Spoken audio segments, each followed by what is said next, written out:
tanim dahil ang mga itik kumakain dito ng mga tuhol din sa mga palayan. Ang mga kasi natin, ang daming mga itik, hindi na sila nagbibigay ng feeds. Ang binibigay lang nila, yung mga ano lang, ginadala lang sila doon sa mga palayan mismo. Dahil doon sa palayan pa lang, marami na sila mga kain, may mga tuhol dyan, may mga worms dyan, na pwede nila kainin sa ibang mga insekto. So nakakatulong pa sila kasi dahil nababawasan yung mga tuhol, pati yung mga insekto na nakasama din sa palay ay kinakain ng mga itik. Itong pamamara nila, ganun lang ito, dinadala lang nila kapag saan yung kamani, kung saan yung bakanting mga palayan, doon nila dinadala yung mga itik nila. So yan, kung makita natin, ayan, napakaraming itik nila dito. So ayun, may share lang natin itong ideyang ito na kung saan nabanggit din mismo nung tagapag-alaga nito na ito ay umaabot daw sa 2,000 itik itong alaga nila. Kung saan ito ay kaya daw mangitlog ng up to 1,700 per day na itlog. So minsan daw, umabot din daw yung presyo ng itlog ng tig 11 pesos. So isipin lang natin, kung umabot ng 1,700 na itlog, i-times natin sa 11 is equal to 18,700 per day yung kanilang magiging kita mula dun sa pagbebenta ng itlog. So i-multiply pa natin yan sa 30 days or 1 month. So abutin na yan ng 561,000. So yan yung gross nila na pinagbentahan nila nitong itlog ng itik sa ganito kadami.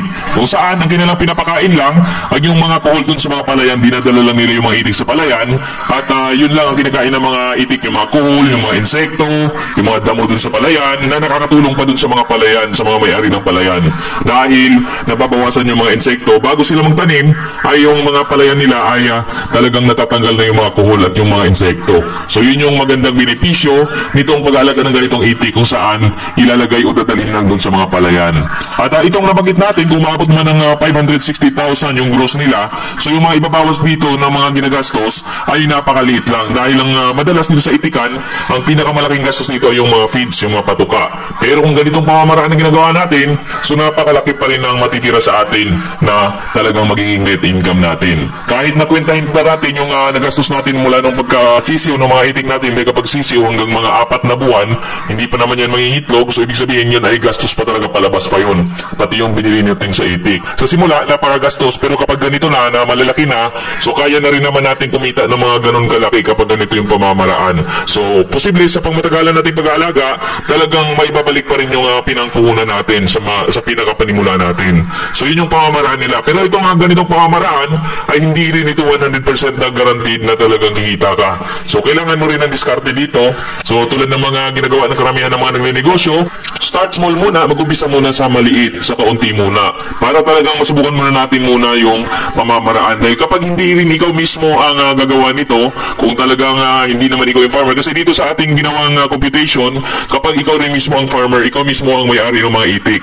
Pero kung ikaw ay nagnenegosyo lang, namumuhunan ka lang, so kailangan mo pa rin magbayad ng labor dun sa mga tao na magbabantay. O kahit na ikaw ang farmer, so minsan kailangan mo rin kumuha ng kasama, kailangan mo rin na magbayad ng kasama para mas magiging madali sa iyong trabaho dito sa pag-iitikan. So mas the best dito kapag ikaw mismo ang farmer. Yung computation natin, based dito kapag ikaw mismo ang gumagawa noong pag-aalaga dito mga itik. So ayun, pero kung ikaw ay gagastos, so kailangan mo rin yung kwentahin kung gaano kalaki yung gagastusin mo. Kung ikaw ay maglalabas lang ng pera, mamumuhunan ka lang, so yung pera lang yung iyong pamumuhunan, so yun medyo mas risky rin yun dahil mas malaki yung gagastusin mo. Pero dito sa nakikita natin sa pamamaraan nila, so talagang kumikita ito. Napakagandang pamamaraan ito. So ito rin yung area na ito, yung nakita ninyo ngayon, ito ay palayan na may mga tanim na, so hindi na rin sila pwede dyan. So yun din yung isa sa talagang dapat nilang gawin, na kailangan nilang ilipat yung mga itik nila dun sa ibang area naman na kung saan ay tag-ani din naman, yung wala pang mga tanim din o hindi pa nagsisimula magtanim,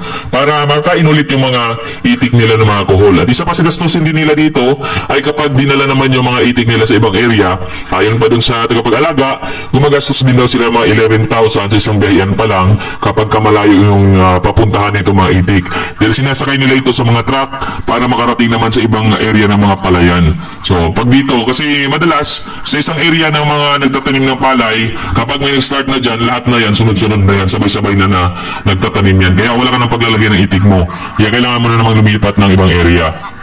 So, yun yung mga magiging gastusin mo. Pero kapag ang pamamaraan mo naman ay ikukulong mo lang, mag-aantay ka lang na kapag tag-ani, so pupwede rin naman yun, kaya lang gagastos ka rin ng feeds. So, hindi mo na ilipat-lipat na ibang area, pero gagastos ka ng feeds. Or, pwede ka mag-ipon ng mga patuka o kaya ikaw mismo gumawa ka ng isang area na paglalagyan mo ng mga pwede nilang patuka. So, magtatanim ka doon ng mga pwede ibigay doon sa mga itik, mga gabi, o lagyan mo ng mga maraming kuhol, yung may pool ka ng kuhol, o kaya mga suso, o kahit anong mga pwede mong ipakain dun sa iyong itik. So pwede rin yun, kaya lang kapag kaunti lang yun, hindi sasapat sa kanila, so hindi rin sila mangitlog. Yun yung mga itik. Kailangan ng mga itik sapat na pagkain para mabigyan ka rin nila ng maraming itlog. So yun yung talagang kailangan ng itik. Dahil minsan sa pamamaraan na ganito, kung talagang wala kang ibang source na pagkain, kailangan mo bumili, so minsan pwede mo silang tipirin para lang na mabuhay sila.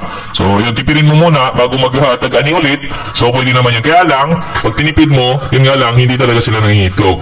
So, pag babalik na naman yung tag-ani, magpapataba muna sila bago sila mangitlog ulit. So, yun yung mga disadvantages din doon na kailangan mo ring bantayan bago mo pasukin ang ganitong pagnenegosyo. So, huwag kang maingganyo agad sa laki ng gross income dahil kapag yung in-apply na yan, marami ka ring pwedeng pagdadaanan. So, marami ka ring pwedeng gawin naman na pamamaraan. So, depende na rin sa mga sarili nating pamamaraan para mas mapapaunlad natin yung ating pag-alaga ng itik. So, dito, may pamamaraan din sila na sariling sinusundan para mas magiging productive yung mga itik nila.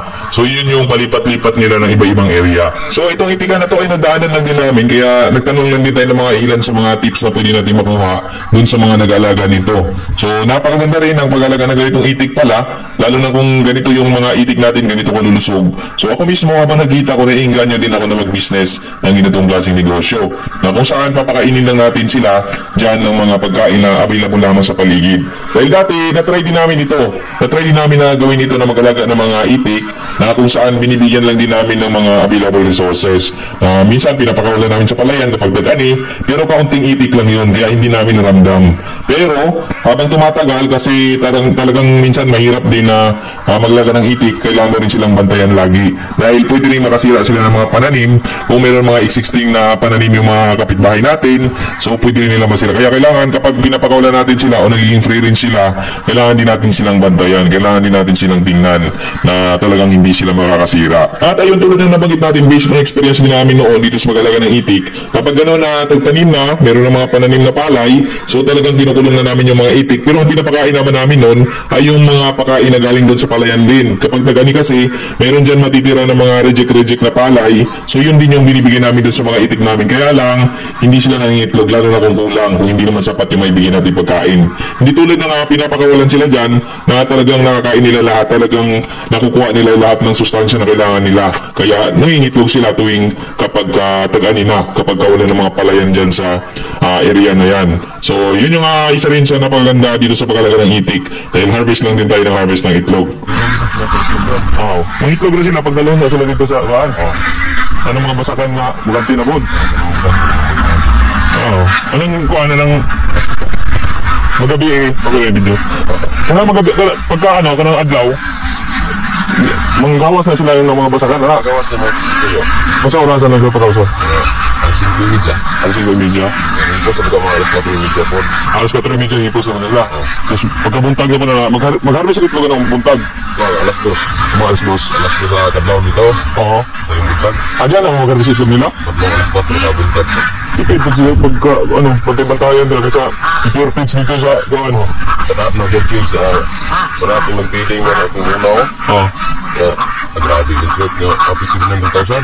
Grabe no?